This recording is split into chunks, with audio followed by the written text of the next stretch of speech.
Election Commission of India convened an all-party meeting where it demonstrated its newly developed remote electronic voting machine.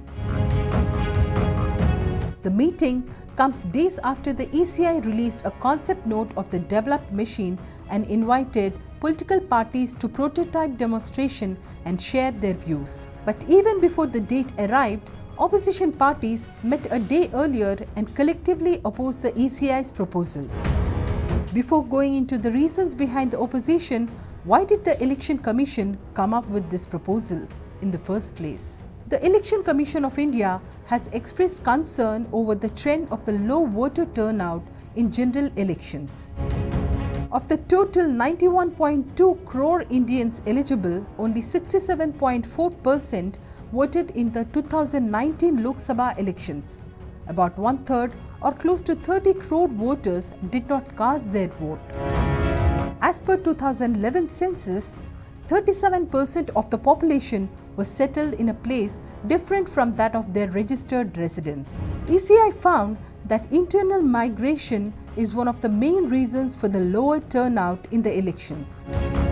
In its 2015 order on a plea seeking voting opportunities for domestic migrants, the Supreme Court directed the EC to explore more remote voting options.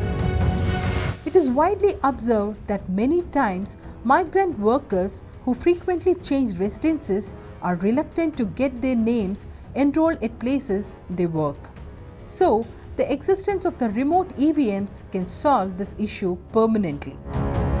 The EC has now come up with a prototype for a multi-constituency remote electronic voting machine for migrant voting, a modified version of the existing EVM model. The RVM can handle multiple constituencies from a single remote polling booth. The voter will have to register for a remote voting facility within a pre-notified time with the concerned returning officer of their home constituency. Once the voter is verified and marked eligible for the remote voting, a multi-constituency remote polling station will be set up in the area of their current residence. The RVMs will have the same security system and voting experience as the EVM. With the modification of an electronic ballot display with candidates and symbols instead of a fixed ballot paper sheet, when the voter scans his or her constituency card, in the presence of the presiding officer at the station, their respective constituency and candidate list will appear on the RVM display. As for the counting the votes, the electronic system will also count and store the votes for each candidate in a constituency.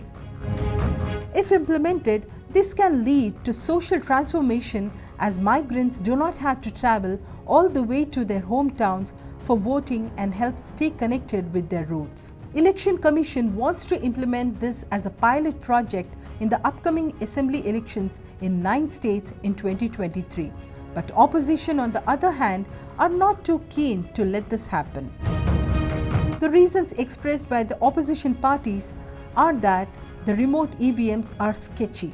The proposal is not concrete and there are huge political anomalies. Digvijay Singh, Congress senior leader who presided over the meeting, has raised doubts about the EVMs, its manufacturing and the security. Interestingly, it was the Congress party which first opposed the idea of REVMs the day it was announced by the ECI. It wasn't the first time that the allegations were made over EVMs and the security were raised. To save their face from embarrassment after losing an election, political parties point fingers towards EVM tampering and rigging. Can the EVMs be tampered? Let's see.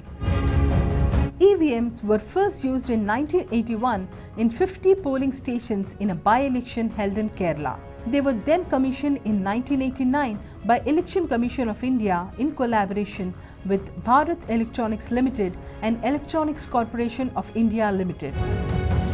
After many consultations with political parties and trust exercises, EVM were deployed for the elections. The 2004 Lok Sabha election was conducted entirely on EVMs. The UPA led by Indian National Congress formed the government.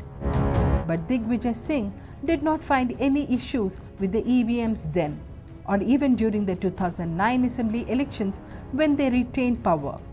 But the allegations of the EVM tampering were back with the BJP's landslide victory in 2014. In order to wrest the allegations, the Election Commission in 2017 challenged the critics and dared them to hack the EVM.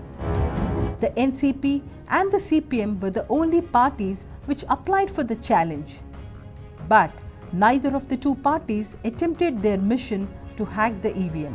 Instead, they watched a nearly 4.5-hour-long demo by the Election Commission.